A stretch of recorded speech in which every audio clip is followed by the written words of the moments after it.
in the 1990s.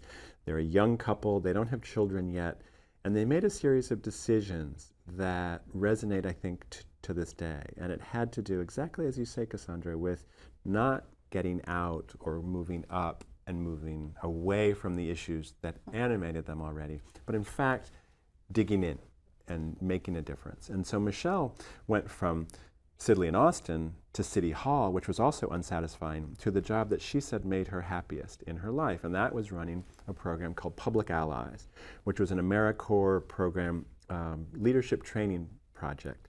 It was the first thing she said that was entirely her own, and in that job, she recruited young people, very diverse array of young people, and guided them into internships for nonprofits and into city agencies, and taught them to give back the way she felt she was giving back. It's a great job for her. She loved it. But then Barack is talking more and more about doing something with politics, and she's just not so sure about that.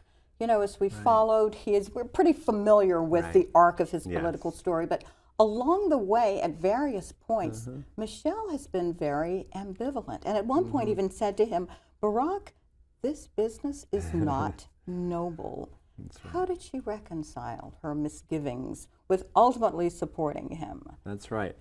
So Barack entered politics in the Illinois State Senate, and he would commute to Springfield every week when the legislature was in session. And he did that job for a very long time before he entered national politics.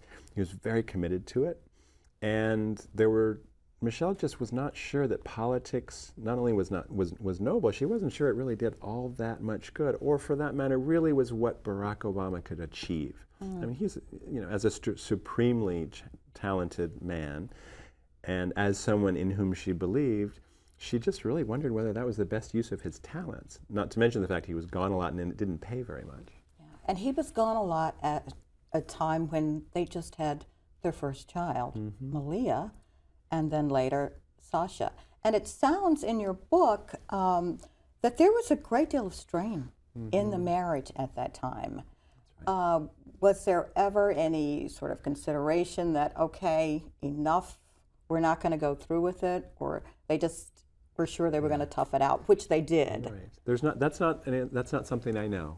Yeah. I don't know how sort of dark their problems became. What we do know is the story that Barack himself has told about the marriage, where he wasn't as present in the relationship. He's owned up to it. He has. Yeah. He said, he was a terribly ambitious man, and he was working at the University of Chicago Law School teaching constitutional law, and he was doing some lawyering on the side, and he was a state legislator. He had written a book. He had an awful lot of things he wanted to do. And it took Michelle pointing things out to him for him to realize that maybe he needed to do just a little bit more around the house, for one thing, and to respect Michelle Obama's ambitions, her professional ambitions, a little bit more than he did.